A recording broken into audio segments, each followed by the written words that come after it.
بسم الله الرحمن الرحيم. الحمد لله رب العالمين، صلى الله وسلم وبارك على سيدنا ونبينا محمد سيد الأولين والآخرين وعلى آله وأصحابه أجمعين. سبحانك لا علم لنا إلا ما علمتنا إنك أنت العليم الحكيم. اللهم علمنا ما ينفعنا وانفعنا بما علمتنا وزدنا علما تنفعنا به يا رب العالمين. وقف بنا الحديث بالأمس عند الكلام على حكم الالتزام بالتجويد. نذكر ما هو التجويد؟ قلنا هو علم يعرف به أماكن خروج الحروف العربية وصفات هذه الحروف مفردة ومجتمعة. بس صعب؟ ما صعب. طيب، ننظر في اللوحة. الناس في هذا الأمر بين متشدد ومتساهل. يعني كلمة التجويد تشمل أحكام لا بد منها، وتشمل أحكام نسميها تزيينية، تزين اللفظ.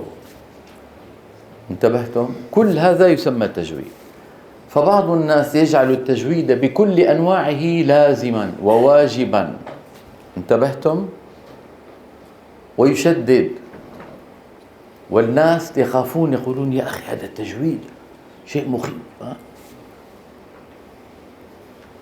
وبالمقابل مع الأسف يعني بعض الناس يقللون من شأنه، يقولون هذا لا، هذا علم التجويد هذا من اختراع المشايخ، يعني ويفعلون بيدهم هكذا، يقللون من شأنه. ناس تتساهل وناس تتشدد.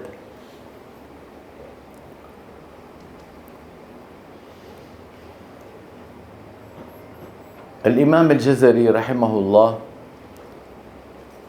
الظاهر والله أعلم، أقول هذا الكلام من عندي نفسي، أنه في أول الأمر قال: والأخذ بالتجويد حتم لازم، من لم يجود القرآن آثم. في أول الأمر. ثم نبه رحمه الله ممن حوله: يا أستاذ الله يبارك فيك، يعني هذا يدخل فيه كذا ويدخل فيه كذا من الأمور الجمالية.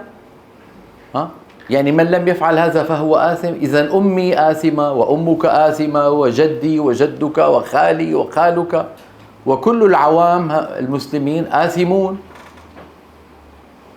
فغيرها إلى من لم يصحح القرآن آثم. ونسخة المنظومة الجزرية التي حققتها منذ تقريبا 35 سنة أو أكثر، حققتها على نسخة خطية مقروءة على ابن الجزري، موجودة في مكتبة لاللي في إسطنبول. والأخذ بالتجويد حتم لازم، من لم يصحح القرآن آثم. انتبهتم؟ يعني أحيانا الإنسان يقول كلاما ثم ينبه ممن حوله فينتبه. فأيهما يعني أرحم بالأمة؟ من لم يجود أم من لم يصحح؟ أكيد يصحح، أكيد. فلذلك من هنا يعني وزعنا الكلام حتى يكون اعدلوا هو أقرب للتقوى، وحتى يكون الكلام دقيقا فإننا نفرق فيه بين ما يلي: واحد، مخارج الحروف. يعني أنتم تعلمون أن كل حرف له مخرج، أليس كذلك؟ طيب، الجيم من أين الجيم؟ من وسط اللسان، أج. طيب، إذا قال إنسان أج أج جي، مثل كلمة جروزني، يقول إن يأجوج ومأجوج، يصح؟ يجعلون أصابعهم في آذانهم، يصح؟ هنا ماذا عمل هذا الإنسان؟ غير مكان المخرج، لا يصح. انتبهتم؟ الالتزام بها واجب، والإخلال بها حرام مطلقا. ما معنى مطلقا؟ يعني مهما كان نوع القارئ، يقرأ بنية البركة، يقرأ بنية التعلم، يقرأ بنية الإجازة، يجب عليه أن يخرج كل حرف من مكانه الصحيح. انتبهتم؟ هي معنى مطلقا، يعني مهما كان حال القارئ، كتغيير حاء الرحمن بالخاء أو بالهاء. إنسان يعني ليس في لغته حرف الحاء، ليس في لغته حاء، ويريد أن يتعلم القرآن، فلما يصل إلى كلمة الرحمن ما عنده حاء، فيبحث بالفطرة عن أقرب حرف موجود في لغته فيستسهل ذلك، فقد يقول الرحمن الرخيم، أو يقول الرحمن الرحيم. انتبهتم؟ إذا كان ما زال في مرحلة التعلم لا مشكلة، لكن المشكلة أين؟ إذا كان في مقام التلقي والمشافهة ويريد أن يكون مجازا بعد ذلك وينقل إلى الآخرين.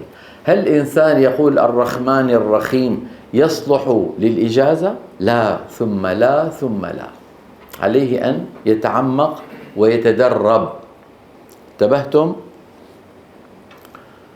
79 80 40 منذ 45 سنة كنت في إسطنبول،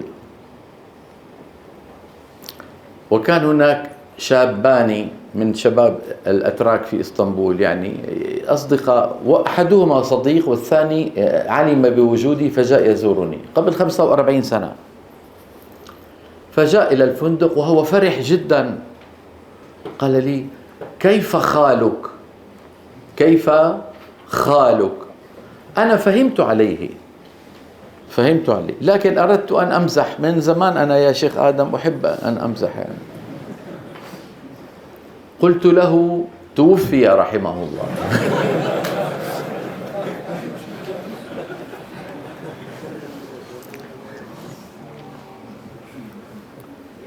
فهو استغرب، قال لي كيف خالك؟ قلت له توفي رحمه الله. والثاني منهما يضحك لأن الثاني قوي بالعربي. ثم صار يشرح له، يقول له حا خاء تمام، الأتراك يقولون تمام. كيف حالك؟ يعني ضغط ضغطا شديدا وهو يحاول أن يخرج حرف الحاء. قلت الحمد لله. لما قال لي حالك قلت له الحمد لله. فإذا في مرحلة التعلم لا مشكلة، لكن المشكلة أين؟ في مقام التلقي والمشافهة. طيب، بالنسبة لصفات الحروف نرى على اللوحة صفات الحروف تنقسم إلى قسمين. الصفة أيها الإخوة يعني تبين ليس مكان خروج الحرف، وإنما تبين هيئة الحرف، كيف يكون توضع الحرف عند نطقه. كما ذكرت بالأمس، ممكن أنا أقول ما وممكن أقول ما، ممكن أقول حا وممكن أقول حا. كيف كانت العرب تنطقها؟ حا ولا حا؟ ما ولا ما؟ هذه من الصفات ليس من المخارج، لأن ما من الشفتين وما أيضا من الشفتين، فالمخرج نفسه، لكن الاختلاف في كيفية توضع الفم. هذه الصفات أيها الإخوة تنقسم إلى قسمين. قسم منها إذا تتغير الكلمة، وقسم إذا تغيرت لا تتغير الكلمة لكن يذهب جمالها. فنرى على اللوحة ألف صفات تغييرها يخرج الحرف عن حيزه، كالتاء والطاء. التاء والطاء. الطلاق بالطاء هو الفراق بين الزوجين. التلاق يعني أن أتلاقى أنا وأنت، من اللقيا، من التلاقي، تفاعل. انتبهتم؟ لينذر يوم التلاق، هذه بالتاء. الطلاق مرتان، هذه بالطاء. فإذا القارئ قال التلاق مرتان، ماذا عمل؟ رقق الطاء فصارت تاء، تغير المعنى. أو العكس، لينذر يوم الطلاق، مو الطلاق يا أخي، يوم القيامة أيضا نطلق، ما نطلق في الدنيا أو في الآخرة يعني. ففي الآخرة التلاق. إذن هذه الصفات تغييرها يؤدي إلى تغير المعنى. لذلك هل يعني لا بأس بذلك ولا يجب أن نحافظ عليها؟ يجب، أيوة. لذلك قلنا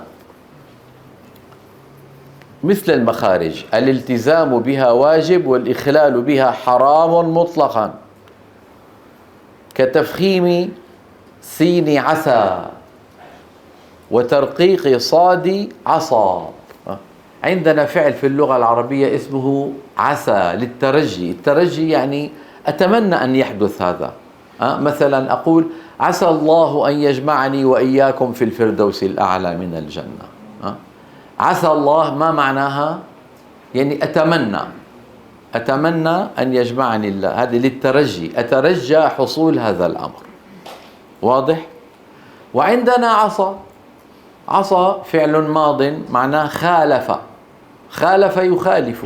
عصى آدم ربه فغوى، يعني خالف أمر الله. وترقيق طاء الطلاق وتفخيم تاء التلاق. وضح هذا الأمر؟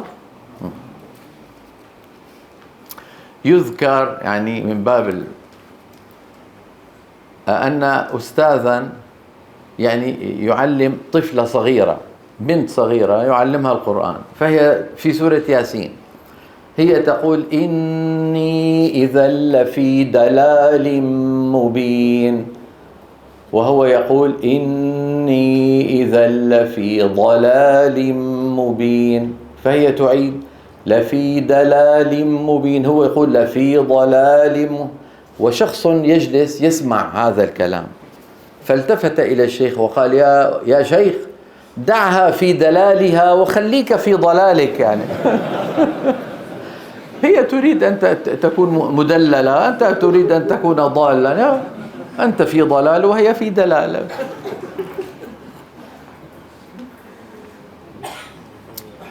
النوع الثاني من الصفات صفات تزيينية تحسينية، يعني تجمل الحرف، كترقيق الراء المفتوحة والمضمومة. يعني لما إنسان يقول بسم الله الرحمن الرحيم، هل تغير المعنى؟ ما تغير المعنى. لكن هل تلقيت الرحمن الرحيم؟ لا، ما تلقيت هكذا، تلقيت الرحمن الرحيم. فسد المعنى؟ ما فسد المعنى. فهي صفات تزيينية. وعدم تبيين الهمس والتفشي. مثلا تشكرون لعلكم تشكرون، ما يبين تشكرون. وعدم تطويل الهمس مثل ايش؟ مثلا مالية، سلطانية، يعني همس ضعيف. وعدم تطويل زمن الحرف الرخو الساكن مقارنة بالشديد، هذا شرحه يحتاج يأتي معنا بعدين. وكل ما اصطلح عليه العلماء باسم اللحن الخفي، فيفرق فيه بين حالتين، أيضا نفرق بين حالتين. الحالة الأولى على سبيل التلقي والمشافهة، إنسان يجلس أمام الشيخ حسين حفظه الله أو الشيخ شميل حفظه الله ويقول أريد أن أتلقى القرآن. لا، بدك تتلقى وتريد بعد ذلك أن أقول لك أجزتك كما أجازني أستاذي، وتكون واحد من سلسلة القراء. هنا يجب أن تكون القراءة صحيحة 100%. كم؟ 100%. لا أقول 99، 100%. لأن العملية هذه اسمها عملية النقل الصوتي. لو كل جيل من أجيال المسلمين يعني تساهل، كم أقول لكم؟ 1%. 1%. مو 99 بالنسبة للمئة ناقص 1. طيب، بيننا وبين رسول الله صلى الله عليه وسلم، قلت لكم بالأمس أن بين هذا العبد وبين رسول الله بأبي وأمي 28، لكن أغلب الأسانيد الموجودة في العصر 30، 31. انتبهتم؟ طيب، 30 جيل. لو كل جيل تنازل 1%، بس تساهل كم؟ 1%. معناها 30 جيل بيننا وبين رسول الله، كم نسبة التساهل؟ 30%. كم نسبة الصواب؟ 70%. هل ترضون بذلك؟ هل ترضون أن يكون كتاب ربنا بين أيدينا نسبة الصواب فيه 70%؟ مستحيل. هل عرفتم لماذا أقول 100%؟ قد يقول بعضهم يا أخي يعني بالعربي نحن نقول سخينة، يعني رحمة. نقول ليس الموضوع موضوع رحمة، هذا المقام فقط مقام التلقي والمشافهة فقط فيه التشدد، وليس التشدد للتشدد، وإنما لأمانة النقل، لأمانة النقل. لولا ذلك لضاع القرآن يا أخي. يعني كم شعب في الكرة الأرضية؟ كم شعب؟ لو كل شعب يغير على راحته كان القرآن ضاع. ناس تجعل الدال مكان الضاد، مثل هذه لفي دلال مبين، وناس تجعل الغين مكان القاف، الغين مكان القاف، مثل السودان مثلا بيقول لك إيه؟ إنا أنزلناه في ليلة الغدر وما أدراك ما ليلة الغدر. والله ماذا يقولون؟ بدل قادر ماذا يقولون؟ تعالى الله، تعالى الله. مثل بعض مناطق فلسطين يبدلون القاف كافا، يبدلون ايش؟ القاف كافا، بدل قلي بيقولوا كلي، كلي كلتله، يعني بالكاف. يعني إذا أراد أن يقول لإنسان يا قلبي ماذا يقول له؟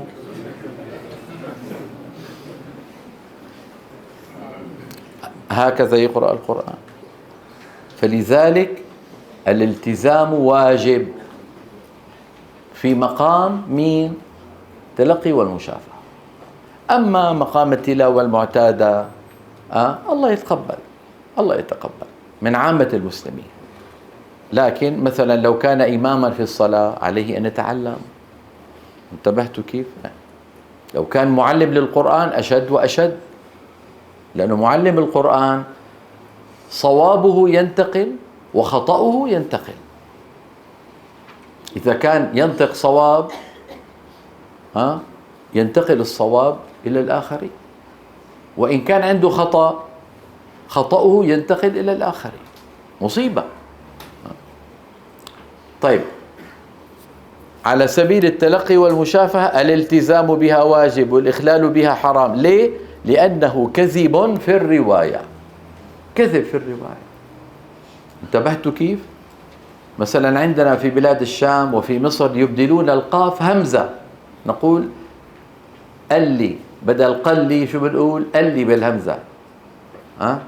قلت له، يعني قلت له، قلت له بالهمزة. كل بلاد الشام ومصر. طيب، هل يقرأ القرآن هكذا؟ قالوا يا موسى، بصير قالوا يا موسى؟ أم شو يا شيخ شميلة؟ قالوا يا موسى، لابد. انتبهتم كيف؟ أما على سبيل التلاوة المعتادة، يعني تلاوة واحد عم يقرأ هكذا قرب إلى الله عز وجل، أيضا يفرق في بين حالتين: من شخص عالم متقن من شخص متقن عالم بالأحكام، إن فعل ذلك شو بيكون؟ معيب في حقه، معيب، يعني والله عيب، يجي فلان وهو من أهل العلم يقول فمن يعمل مثقال ذرة، فمن يعمل. يا أخي قول فمن يعمل، قول يا أخي أنت عالم بالأحكام، لماذا تقول فمن يعمل؟ عيب، والله عيب. انتبهتوا؟ معتادة، تلاوة معتادة، يعني عم يصلي جالس عم بيقرأ ختمة، يطبق الأحكام. ليش ما عم تطبقها؟ إذا أنت عالم ولا تطبق، من يطبق؟ وما الذي يجعلك تترك الأحكام إلى غيرها؟ ما بيصح. طبعا لما نقول معيب معناها ما في عليها إيش؟ ما في عليها يعني إثم، ليس فيها إثم. أما من عامة المسلمين، مين عامة المسلمين؟ يعني أمي وأمك وجدتي وجدتك وأبي وأبوك، ترك الأكمل ولا شيء عليه. لو أبي رحمه الله قال فمن يعمل مثقال ذرة، فمن يعمل، هل تغير المعنى؟ ما تغير. هل هو يصلي في المحراب إمام؟ لا يصلي في المحراب إمام. هل هو المقام مقام التلقي والمشافهة؟ لا. الله يتقبل. فاقرأوا ما تيسر من القرآن. بهذه الطريقة شو بنكون عملنا أيها الإخوة؟ أنزلنا كل شيء منزلته، لا شددنا في أماكن التساهل ولا تساهلنا في أماكن التشدد. وضح يا أخواننا؟ هذا جدول يلخص الكلام الماضي. مخارج الحروف الالتزام بها واجب والإخلال بها حرام مطلقا. صفات الحروف نفرق بين صفات تغييرها يخرج الحرف عن حيزه وصفات تزيينية تحسينية. هذه الالتزام بها واجب والإخلال بها حرام. هذه نفرق بين مقامين: تلقي ومشافهة لا على سبيل التلاوة المعتادة. تلقي المشافهة الالتزام بها واجب والإخلال بها حرام لأنه كذب في الرواية. على سبيل التلاوة نفرق بين عالم متقن وبين عامة المسلمين. الأول معيب في حقه، الثاني ترك الأكمل ولا شيء عليه. وضح؟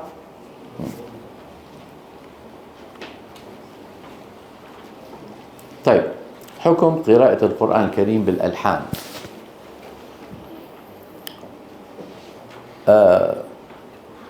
نحن أمرنا من نبينا صلى الله عليه وسلم أن نحسن أصواتنا عندما نقرأ القرآن الكريم.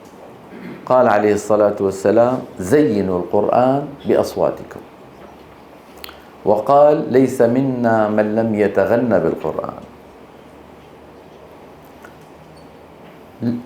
أحكام التلاوة نقلت إلينا نقلا دقيقا جدا، وخاصة الأمور التي فيها تطويل مثل المتصل، المنفصل، المد اللازم، العارض للسكون، مد اللين، لإيلاف قريش، هذا تطويل. انتبهتم؟ الغنة من الجنة، جنة، والناس، هذا تطويل. وهناك علم آخر في الدنيا للموسيقى. الموسيقى علم صوتي يتعلق بالآلات أو بالحنجرة البشرية، هكذا وهكذا، إما بالآلات، والآلات أنواع، أو بالحنجرة البشرية.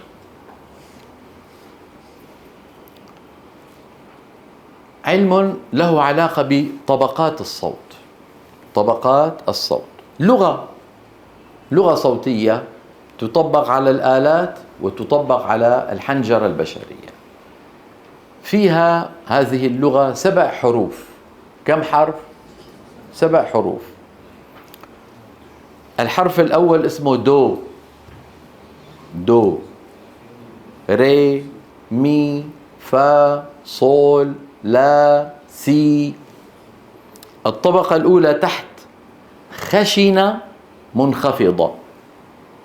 الطبقة السابعة سي، عالية حادة. أهل هذا العلم يقولون دو ري مي فا صول لا سي، 7 حروف يؤلفون منها كلمة موسيقية. ومع الكلمة كلمة وكلمة بصير جملة موسيقية. موسيقية مو كلام، صوت. صوت. هذا الصوت تستطيع أن تركب عليه أي كلام تريد. انتبهتم؟ يعني مثلا نا نا نا نا نا نا نا نا، هذا مو كلام، هذا طبقات وتطويل يطبقون عليه. طلع البدر علينا. طيب نحن بالقرآن ما لنا ومال هذا الكلام، ما لنا وماله. نأتي بميزان للتطويل والتقصير والخفض والرفع ونطبقه وين؟ على ألفاظ كتاب الله. ليه؟ هل أمرنا بذلك الله أو رسوله؟ هل فعله الصحابة؟ حتى الكلمات التي ذكرتها لكم تدل أنها غير عربية. إيش هذه؟ دو ري مي، كلمات ليست من كلام العرب.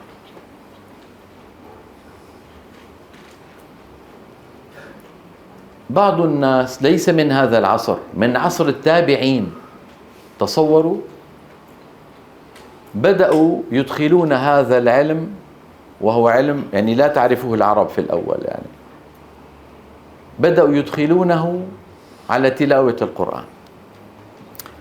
أنس بن مالك خادم رسول الله صلى الله عليه وسلم مسح رسول الله على رأسه ودعا له بالبركة، فطال عمره وأولاده أكثر من 100، أولاده أولاد أولاده أولاد أولاد أولاده. فلما كبرت سنه كان يعني يتضايق من الضوء، يرخي على رأسه خرقة يعني قطعة قماش.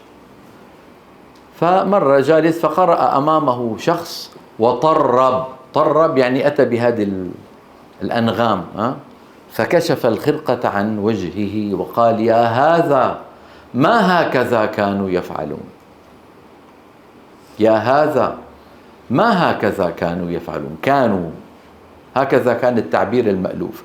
التابعين والصحابة كانوا يقولون كانوا بمعنى مين؟ الصحابة. قلت لكم عدة مرات كلام العربي مبني على الحذف. مين اللي كانوا؟ يعني الجيل اللي، لأنه هو يكلم جيل جديد. أنس بن مالك جاوز 100 من العمر. انتبهتم كيف؟ فهذا الأمر بدأ بعض الناس يستعملونه. العلماء لما وجدوا هذا الأمر بدأ ينتشر وضعوا له ضوابط. قالوا: هذا علم والتجويد علم، وبينهما مسائل مشتركة بسموها متقاطعة، خاصة موضوع التطويل. يعني مثلا المتصل 4 حركات: إذا جاء نصر الله والفتح إنه كان توابا. وابا نفس الطول، وبا حركتين. هؤلاء الذين يشتغلون بالنغم أحيانا بيقول لك إذا جاء، يعني النغم يقول له طول والتجويد يقول له انضبط. يعني بيسموه هنا التعارض. عرفتوا ما معنى التعارض؟ شو التعارض بلغتكم؟ يتعارض أمر مع أمر. ارفع صوتك. أيوة هذا. عند التعارض القارئ إما أن يطبق حكم التجويد ويترك حكم النغم، أو يطبق حكم النغم ويترك حكم أليس كذلك؟ واحد من أمرين، إما هذا إما. فإن عند التعارض طبق التجويد وأهمل النغم قالوا قراءته مكروهة. ما المكروه؟ المكروه هو الذي يثاب على تركه ولا يعاقب على فعله. المكروه عندنا في الشرع 5 بتعرفوها، أحكام المكلف اسمها أحكام المكلف. أنا اسمي مكلف وأنت اسمك مكلف. كل حركاتنا كلها منذ أن نستيقظ إلى أن ننام لا تخرج عن 1 من 5: إما واجب أو سنة أو مباح أو مكروه أو حرام. في واحد ستة؟ ما في. الواجب يثاب على فعله ويعاقب على تركه، كالصلاة وصيام رمضان ودفع الزكاة الواجبة. المكروه المندوب أو السنة أو المندوب يثاب على فعله لكن لا يعاقب على تركه. قالوا يعاتب يوم القيامة إذا كان من شأنه ترك السنة دائما، لكن تركها مرة تركها مرتين ما في مشكلة. لكن من كان دأبه وديدنه ترك السنة دائما يعاتب. وأما قوله صلى الله عليه وسلم فمن رغب عن سنتي، ليس المقصود هذا. المقصود سنتي يعني طريقتي منهجي. فمن رغب عن منهجي فليس مني. لما قال أما أنا فأصوم وأفطر وأقوم وأنام وأتزوج النساء. فمن رغب عن سنتي يعني طريقتي منهجي. أما هذه السنة بمعنى يعني مثلا الظهر كم ركعة؟ 4. يسن أن يصلي قبله 4 وبعده 2. طب ما صلى يا أخي 4 قبله، ترك السنة، عليه شيء؟ ما عليه شيء، فاته الثواب. انتبهتوا كيف؟ المهم أن يصلي 4 ركعات إيش؟ الفريضة. المباح، ما هو المباح أيها الإخوة؟ لا ثواب ولا عقاب. أنا أريد أن أحك رأسي، كم حسنة أخذت؟ ولا حسنة. طب كم سيئة؟ ولا سيئة. المباح. طيب المكروه الذي كنا نتكلم عنه الآن يثاب على تركه ولا يعاقب على فعله. الحرام يثاب على إيه؟ تركه ويعاقب على الحرام بعكس الواجب، والمكروه بعكس إيش؟ المندوب أو المسنون. وضح؟ هذه اسمها أفعال المكلف. فمن عند التعارض في حكم تجويدي مع علم النغم إذا قدم التجويد فقراءته مكروهة. من أين جاءت الكراهة؟ لأنه أدخل على النص القرآني شيئا ليس منه، ولكنه لم يخل بالأحكام. طيب لو العكس، لو قدم الحكم النغمي على الحكم التجويدي، يعني مثلا بعض إخواننا لما بيقرأ بيقول لك إنه كان توابا، يطول يقول توابا وبا، الأولاني طويل والثاني با أقصر منه. انتبهتوا؟ شو لازم يكونوا؟ واللفظ في نظيره كمثله. كما قلت تقول با، توابا وبا، نفس الطول. هذه قاعدة جليلة في علم التجويد. قول الإمام الجزري واللفظ في نظيره كمثله، أنا أسميها نصف علم التجويد. نصف علم التجويد هالقاعدة هذه البسيطة، واللفظ في نظيره كمثله.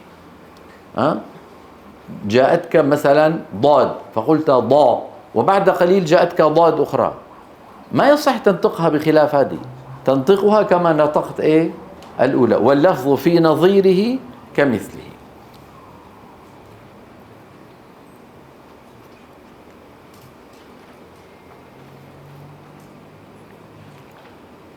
طيب فإن قدم الحكم النغمي على الحكم التجويدي فالقراءة محرمة.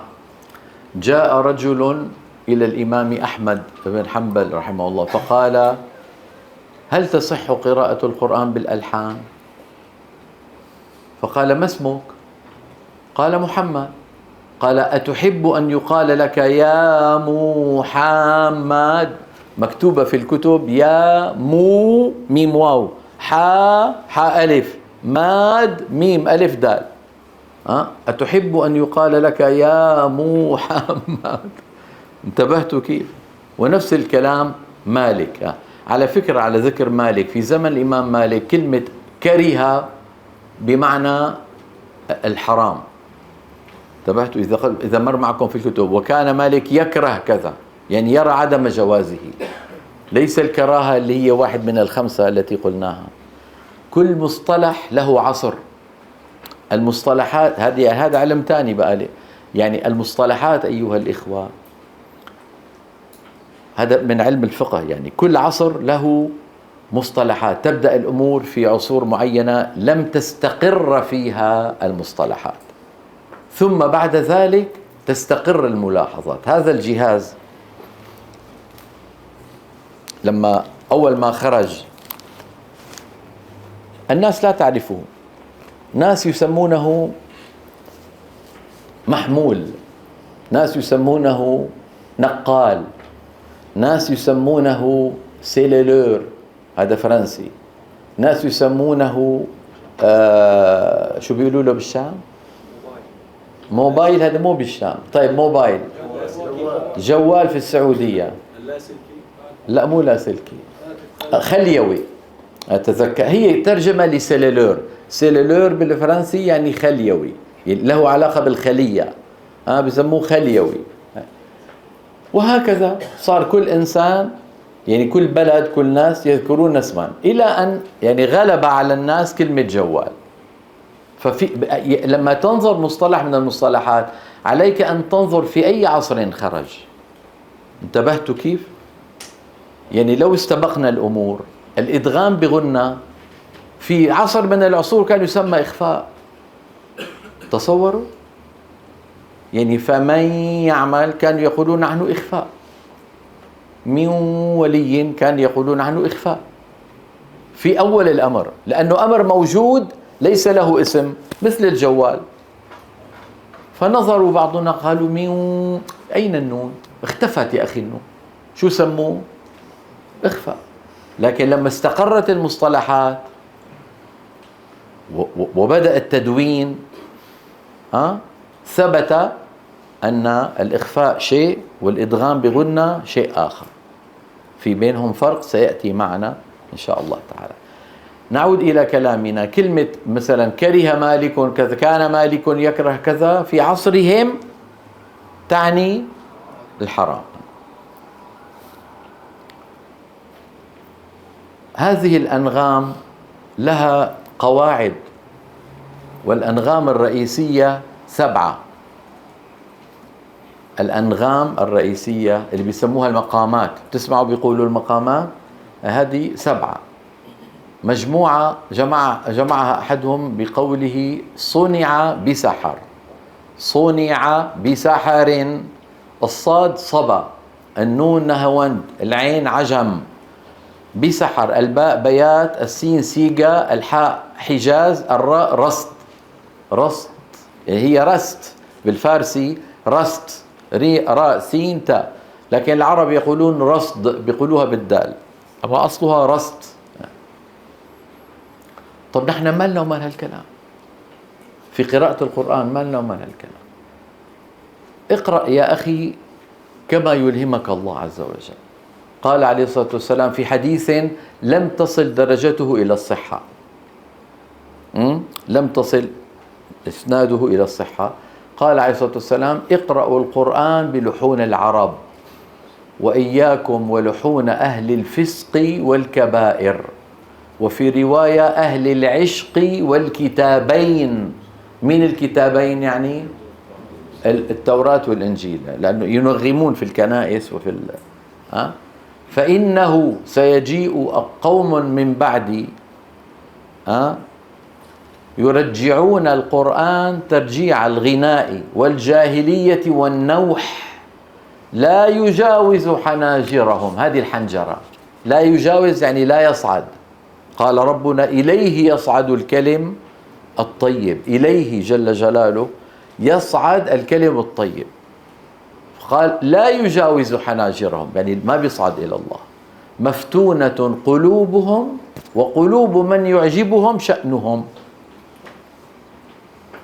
انتبهتوا؟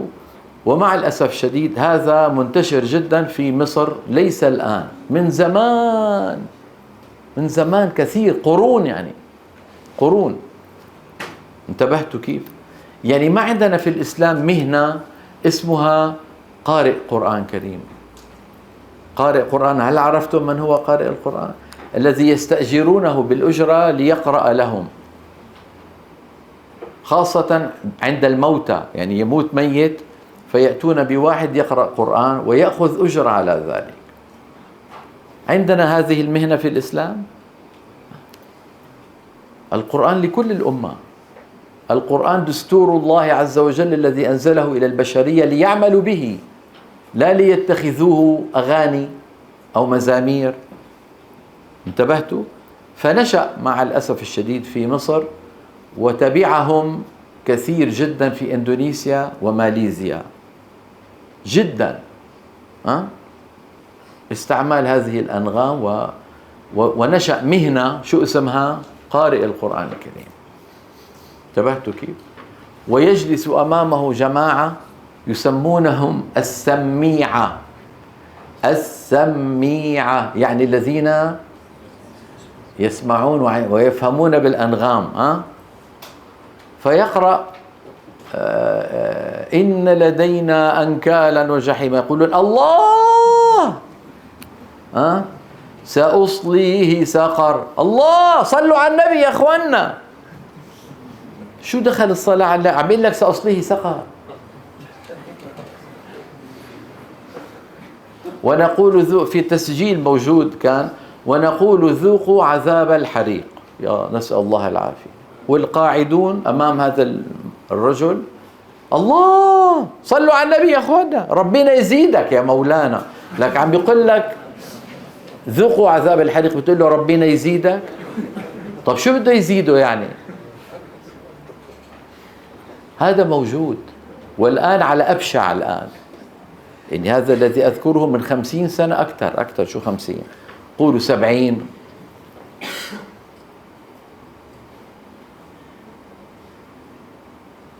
لا حول ولا قوة، والله أنا أتألم. هل تسمعون بالشيخ علي محمد الضباع؟ من يسمع عنه فليرفع يده. طيب، الشيخ علي محمد الضباع شيخ عموم المقارئ المصرية. يعني لما كنت أنا لم أخلق وتوفي كان عمري أنا 6 سنوات في مصر. طبعا هو أنا في الشام.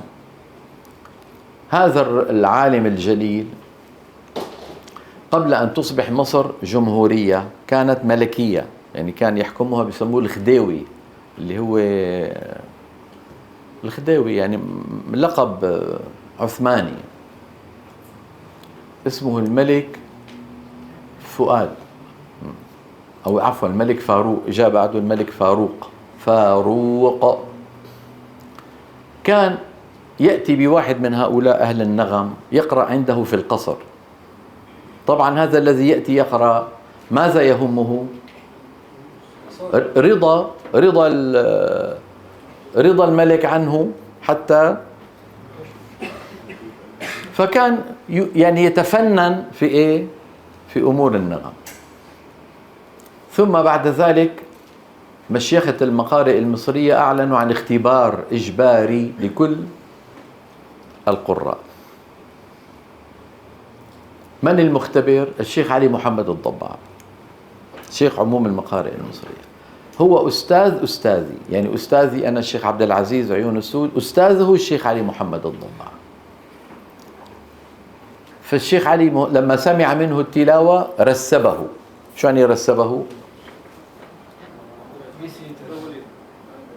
ارفع صوتك. واضح؟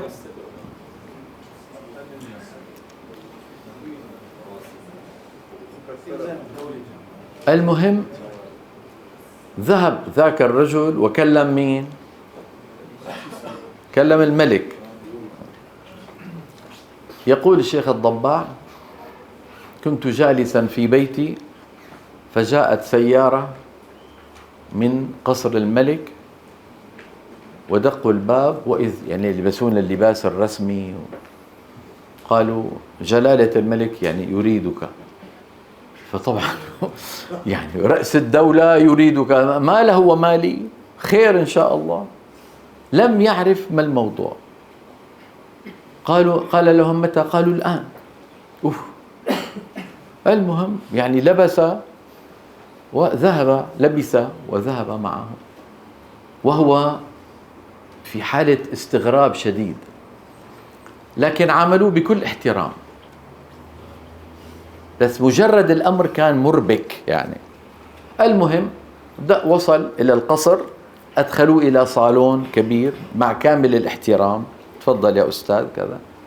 يقول جلست على الكنبة هكذا مثل ما أجلس أنا. ثم دخل الملك فاروق فقام وسلم عليه وكذا، وعاد إلى الكنبة وجلس هكذا. فسلم عليه الملك: يا أهلا وسهلا، كيف الحال، عساكم بخير كذا كذا. ثم قال له: خير إن شاء الله، ما بينك وبين فلان؟ مين فلان؟ الذي يقرأ القرآن في القصر. يقول الشيخ الضباع: لما قال لي ذلك عرفت لماذا أتى بي. يقول: فأسندت ظهري. يعني كأنه يقول يعني أنت أحضرتني من أجل هذا الموضوع. يقول: أسندت ظهري، يعني الآن بالعامي نقول أخذ راحته. يقول: واستعنت بالله عز وجل، ثم قلت له: يا جلالة الملك، إن الله تعالى أنزل القرآن قبل 1400 سنة تقريبا،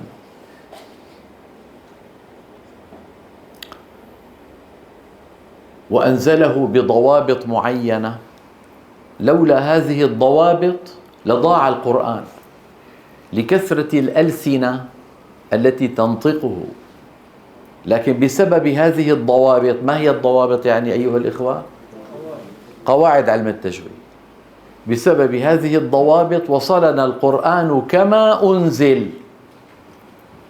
وفلان عن الذي رسبه يعني يخل بهذه القواعد، يخل بها ولا يطبق عددا منها. ثم ألهمه الله العبارة التالية، اسمعوا شيء عجيب. قال له: فأنا غرت. ما معنى غرت؟ فأنا غرت على كلام الملك أن يحرف في مجلس الملك. عبارة عجيبة غريبة. فأنا غرت على كلام الملك، وأشار إلى السماء، أن يحرف في مجلس الملك، وأشار إلى الملك فاروق.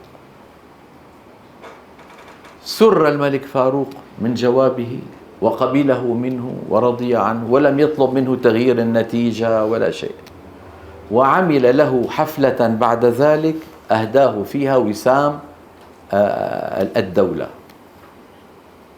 وأنا بنفسي رأيت في الجريدة المصرية القديمة جلالة الملك فاروق يقيم حفلا لشيخ عموم المقارئ المصرية الشيخ علي محمد الضباع.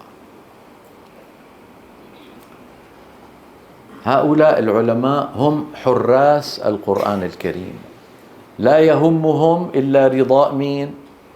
الله عز وجل. لكن لا يصادمون، وإنما يتكلمون بإيه؟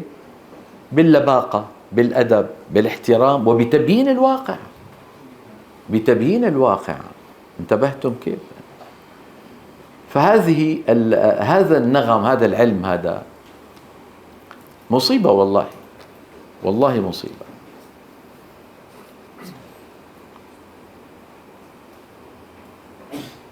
لا حول ولا قوة إلا بالله.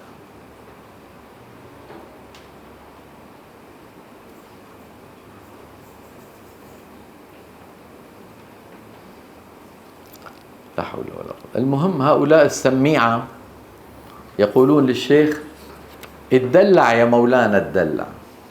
اتدلع يعني الدلع يعني يرخي حنكه، يعني يأتي بالحروف مائعة. والله يقولون: اتدلع يا مولانا، اتدلع. لأن المرأة إذا تتدلع على زوجها تتكلم له تسجيل هذا الرجل نفسه الذي كان يقرأ عن الملك فاروق، يقول: في مقعد صدق عند مليك مقتذر. مقتذر بالذال، من القذارة. هل تعرفون القذارة؟ الشيء القذر يعني وسخ. تعالى الله، تعالى الله. حدثني سيدي الشيخ محي الدين الكردي رحمه الله أستاذي عن الشيخ محمد سليم الحلواني شيخ مشايخنا أنه كان مرة فاتح الراديو، كان الراديو هذا الكلام قديم، فكان هذا الشخص نفسه الذي حدث للضباع معه يقرأ، ومرت هذه الآية تبع في مقعد الصدق عند مليك، وقالها بالذال. فالشيخ محمد سليم الحلواني سبه وأغلق الراديو، سبه سبا شنيعا.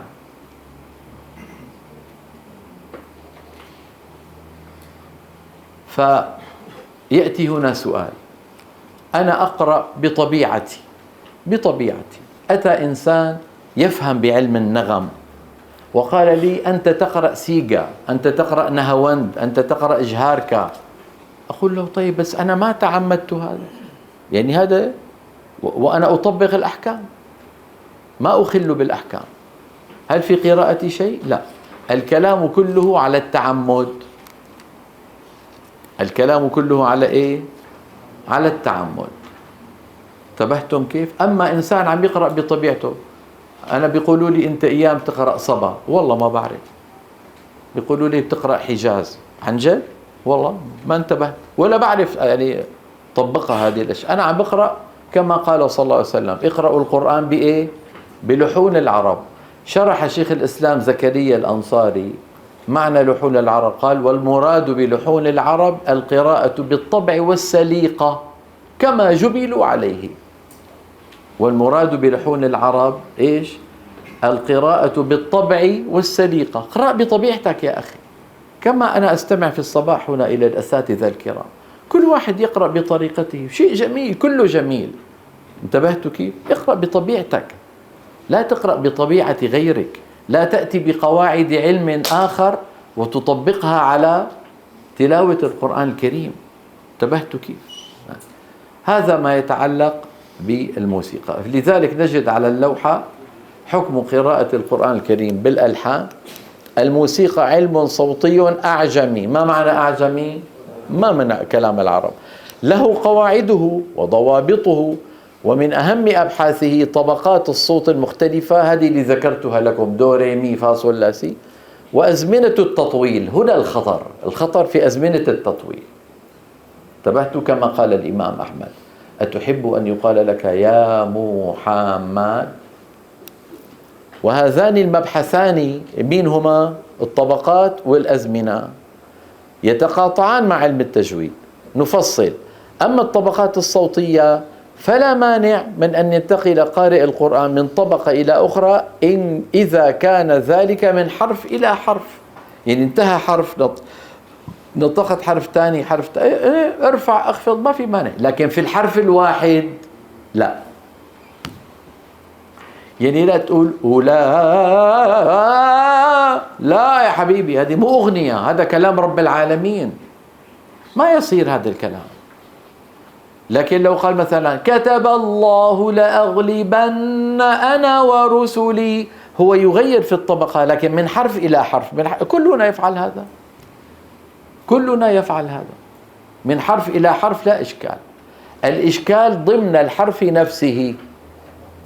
بدأت بحرف وليكن حرف مد مثلا بطبقة معينة منخفضة أو مرتفعة، قلت: أولئك على هدى من ربهم ماشي. قلت: أولئك على هدى، ماشي. المهم الطبقة التي تدخل منها تخرج منها. انتبهت كيف؟ لا ترقص المد، هذا بسموه الترقيص، أو بسموه الترعيد. الترعيد يجعل صوته كأنه يرعد من البرد. انتبهت كيف؟ إذن وأما ضمن الحرف الواحد، انظر السطر الأخير، كحروف المد والغنات، فعلى القارئ أن يلتزم في الواحد منها بطبقة صوتية واحدة، لأن الإخلال بذلك يقطع الحرف إلى حروف عديدة، وقد نهى الأئمة عن ذلك. وأما تطويل المدود والغنن فعلى القارئ أن يلتزم بالموازين التي ذكرها الأئمة القراء في ذلك، فإن أخل بها مقدما الحكم الموسيقي عليها آثيما. وقد أمرنا بقراءة القرآن الكريم بلحون العرب وأصواتها، وهي القراءة بالطبع والسليقة كما جبلوا عليه. وللتوسع في هذا يرجع إلى كتاب البيان لحكم قراءة القرآن الكريم بإيه؟ بالألحان. سرعات القراءة.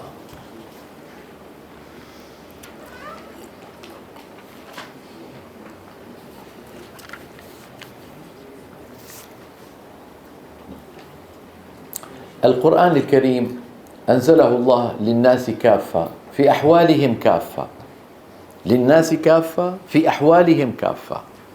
أحيانا الإنسان يريد أن يقرأ ويتفكر وكذا، التفكر يناسبه السرعة أم البطء؟ البطء. طيب نحن نجلس في حلقة ونقرأ بالدور هكذا، هي بيسموها تدوير القراءة. تدوير، دور يدور، يعني تدور القراءة بين الجالسين، هذه يناسبها السرعة المتوسطة. طيب أنا عم بقرأ لوحدي مثلا، أو أنا وصديقي، وعندنا مقدار نريد أن ننجزه ونريد أن نسرع دون أن نخل بالحروف، هذا الشرط. في مانع؟ ما في مانع. فالقرآن تلقي بثلاث سرعات: بطء وسرعة وتدوير، يعني بين الأمرين. انتبهتوا كيف؟ البطء يسمى التحقيق، والسرعة تسمى الحدر، حدر يحدر، والتوسط يسمى التدوير. واضح؟ كله صحيح، كله جائز، لكن على من يقرأ بالبطء أن لا يمطمط. أعوذ بالله من الشيطان الرجيم، ما بيصير. هذا يؤدي إلى أن الفتحة تصبح ألف، والضمة تصبح واو، والكسرة تصبح ياء. انتبهتم؟ ومن يقرأ بالحدر بالسرعة عليه ألا يقع في شيء اسمه الدمج. الدمج يعني إدخال الحروف ببعضها. ولقد جعلنا في السماء بروجا، جعلنا، ولقد جعلنا في السماء بدل إيه؟ جعلنا، من السرعة. يقول ولقد جعلنا في السماء، إيش جعلنا هذه؟ جعلنا. لذلك قال إمامنا الجزري: واحرص على السكون في جعلنا، أنعمت والمغضوب مع ضللنا. انتبهتم؟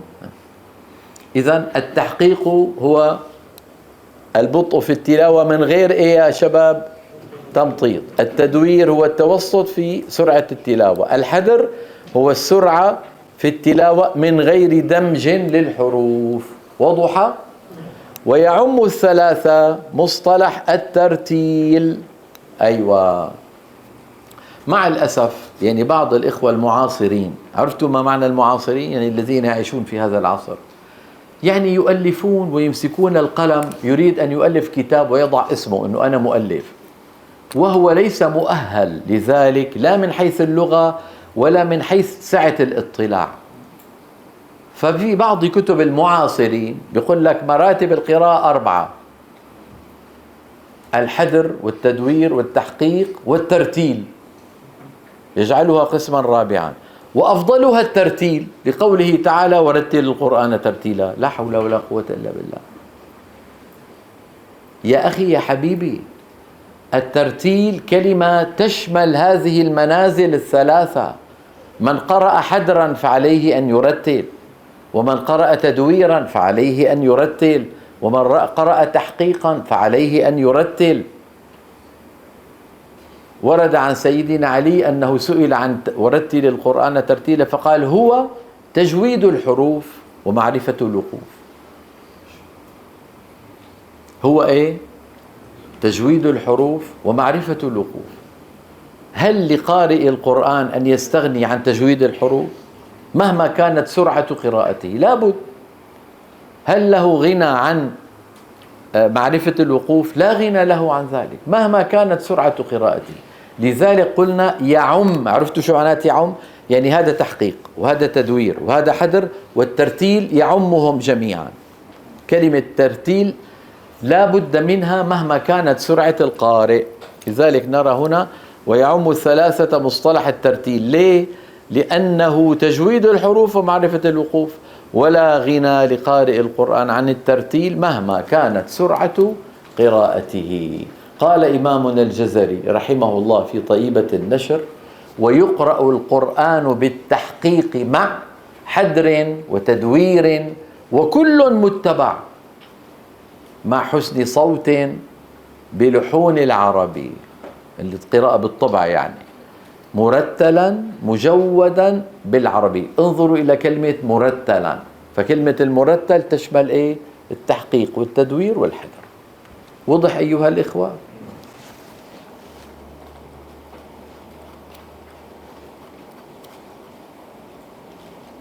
التعوذ والبسملة.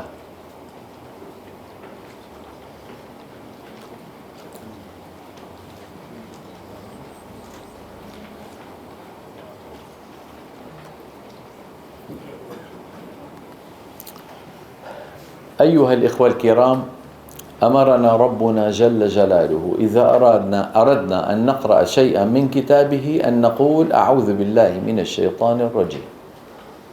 قال ربنا: فإذا قرأت القرآن فاستعذ بالله من الشيطان الرجيم. القرآن سواء كان من أول السورة أو من وسط السورة أمرنا بإيه؟ بالتعوذ. والتعوذ أن تقول أعوذ. أعوذ يعني ألجأ. عاذ يعوذ، لجأ يلجأ.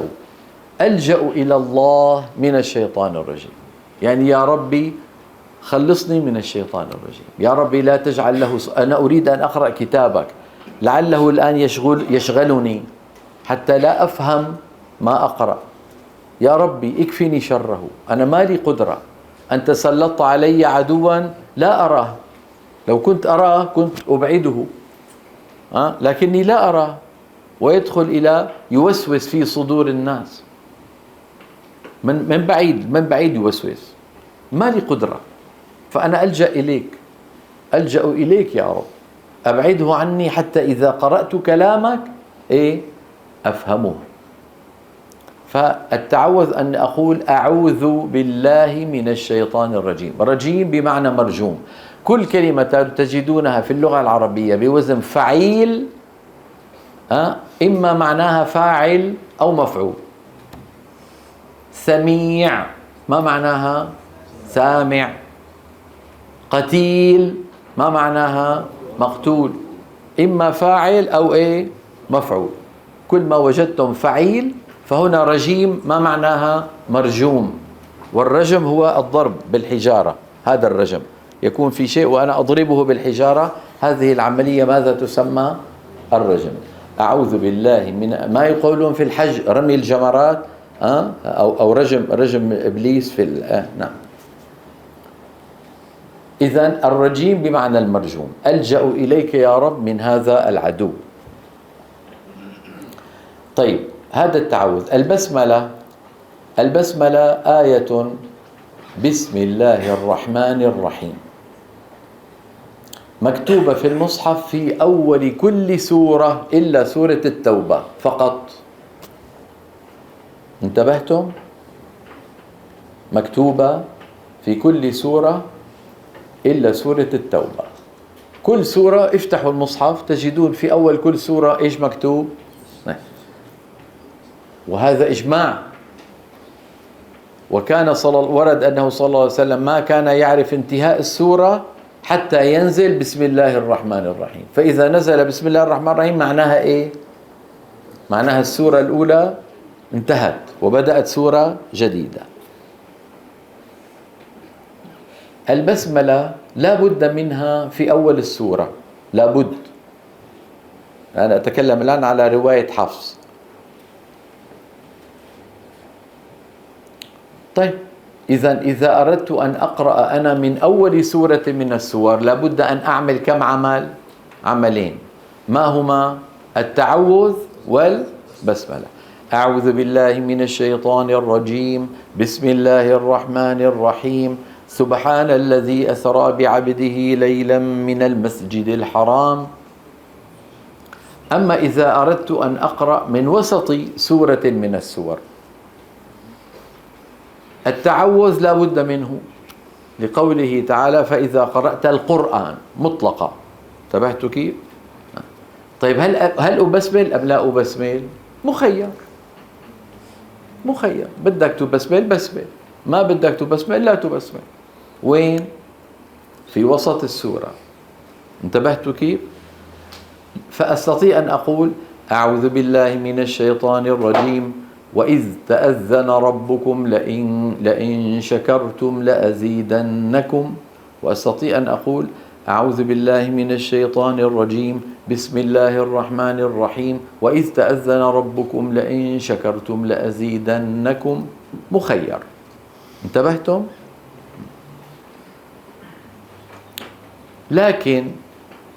لكن إذا أردت أن تبدأ مقطعا من المقاطع القرآنية أوله ضمير يعود إلى الله عز وجل، الأفضل أن تبسمل.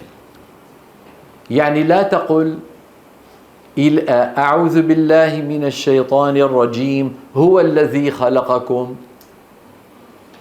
انتبهت كيف؟ لأنه من لغة العرب أن الضمير يعود إلى آخر مذكور. مين آخر مذكور؟ الشيطان الرجيم. انتبهت كيف؟ لا تقل أعوذ بالله من الشيطان الرجيم إليه شو أول إليه يرد علم الساعة. لا، علم الساعة ما يرد إلى الشيطان الرجيم، يرد إلى رب العالمين. فهنا يفضل أن تبسمل وتقول بسم الله الرحمن الرحيم إليه يرد علم الساعة، فصار الضمير يعود لمين؟ لرب العالمين جل جلاله. وضح يا أخواننا؟ نرى على اللوحة إذا أراد القارئ أن يقرأ شيئا من كتاب الله تعالى فلا بد له من البدء بالتعوذ. لابد. لاحظوها. لماذا قلت أنا في الكتاب لابد؟ لم أقل يجب ولم أقل، لأنه هذا موضوع خلافي. هل قول بين العلماء يعني هل قوله تعالى فاستعذ للوجوب أم للندب يعني يسن للقارئ؟ موضوع خلافي. فاستبدلنا ذلك بكلمة إيش؟ لا بد له.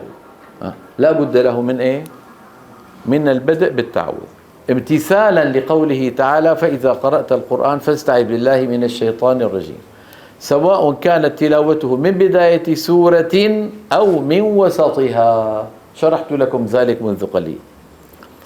أما البسملة فلا بد منها في ابتداء أي سورة من سور القرآن الكريم إلا سورة التوبة. انتبهتوا؟ براءة من الله ورسوله ليس في أولها بسملة. فإذا أراد القارئ أن يقرأ من وسط سورة ما معنى ما؟ يعني من السور. إن الله لا يستحي أن يضرب مثلا ما معنى ما؟ يعني مثلا من الأمثلة. فإذا أراد القارئ أن يبدأ من وسط سورة ما وليس من أولها فهو مخير بين البسملة وعدمها، ولكن التعوذ لا بد منه كما تقدم. تنبيه: هناك بعض المواضع الأولى فيها للقارئ أن لا يبسمل، وهي الآيات التي تتعلق بالكفار والدعاء عليهم أو فضح المنافقين أو ذكر النار وأخبارها أو ذكر الشيطان، نحو وقالوا اتخذ الله ولدا الشيطان يعدكم الفقر. انتبهتوا؟ واحد بده يبدأ من عند الشيطان يعدكم الفقر، لا تقل بسم الله الرحمن الرحيم قبلها. وقد تتعين البسملة إن كانت الآية تبدأ بضمير يعود على الله تعالى، نحو إليه يرد علم الساعة، هو الذي خلقكم من طين. صار واضح أظن.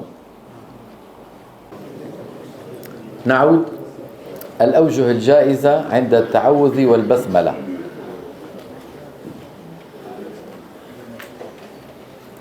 لاحظوا بأننا نقول جائزة. هذا الموضوع أيها الإخوة يتعلق بالفصل والوصل.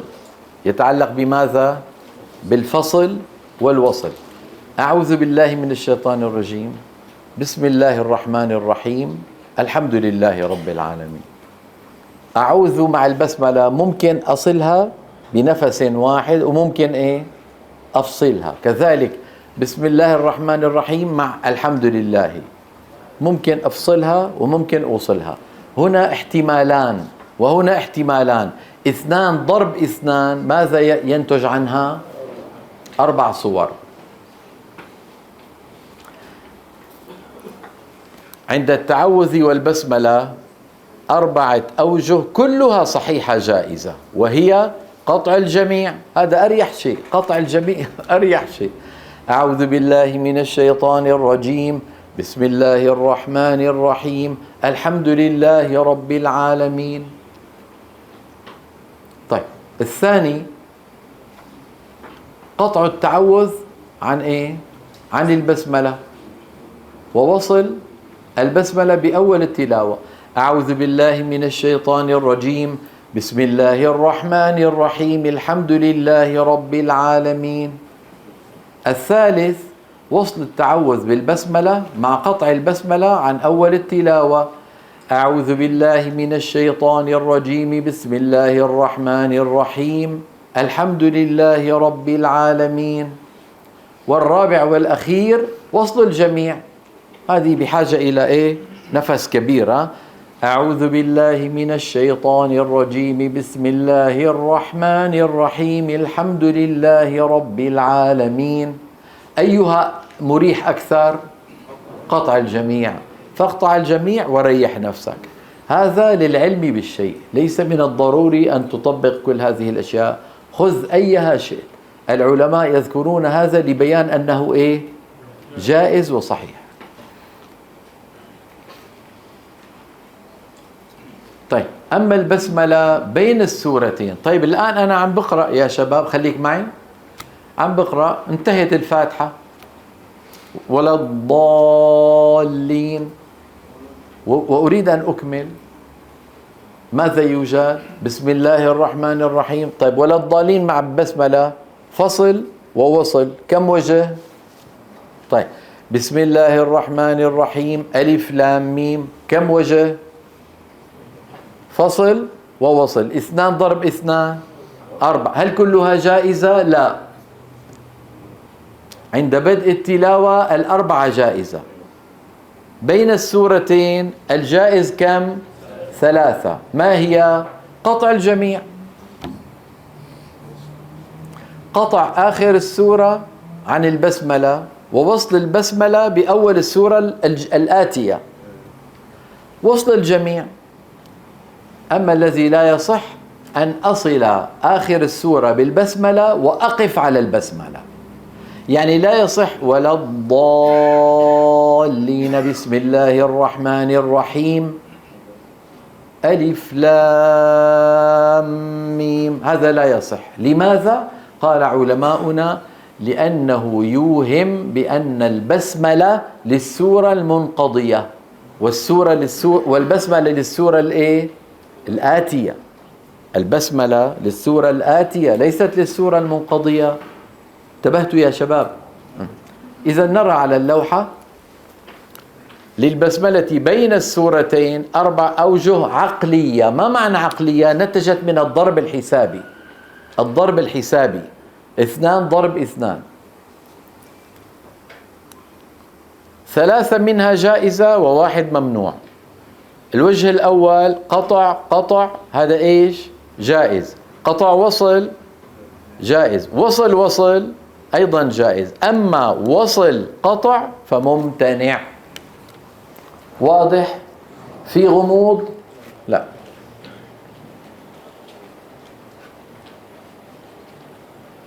هذا تطبيق عملي على الصفحة الماضية. بتحبوا نطبقها مع بعض؟ طيب قولوا ورائي بصوت واحد. ولم يكن له كفوا أحد. بسم الله الرحمن الرحيم. قل أعوذ برب الفلق. هذا إيش اسمه؟ قطع الجميع. طيب الآن قطع آخر السورة عن البسملة ووصل البسملة بأول السورة الآتية. ولم يكن له كفوا أحد. بسم الله الرحمن الرحيم. قل أعوذ برب الفلق. قل أعوذ برب الفلق. واضح؟ الثالث من الأوجه الجائزة وصل الجميع. هذا بحاجة إلى نفس. ولم يكن له كفوا أحد. طبعا أحد بيصير هنا قلب، حكم القلب. ولم يكن له كفوا أحد. بسم الله الرحمن الرحيم. قل أعوذ برب الفلق. ولم يكن له كفوا أحد.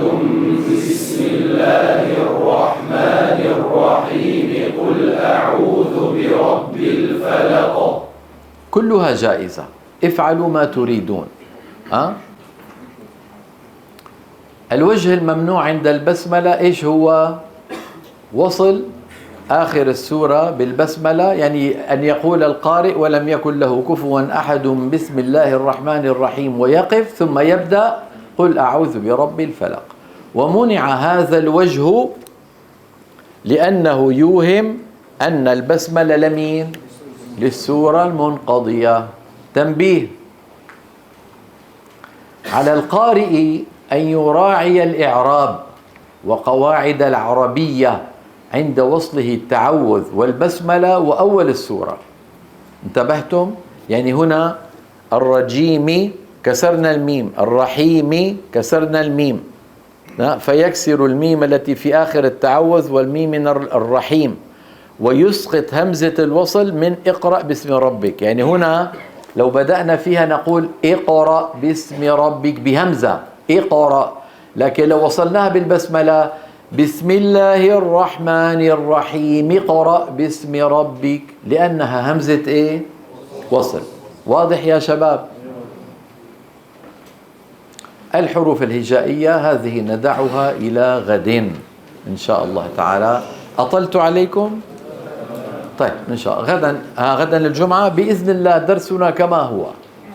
غدا درسنا 5:30 كما هو. سامحونا لكن الوقت يعني نريد أن نغتنم. نريد أن نغتنم. غدا 5:30 نلتقي. وصلى الله على سيدنا محمد وعلى آله.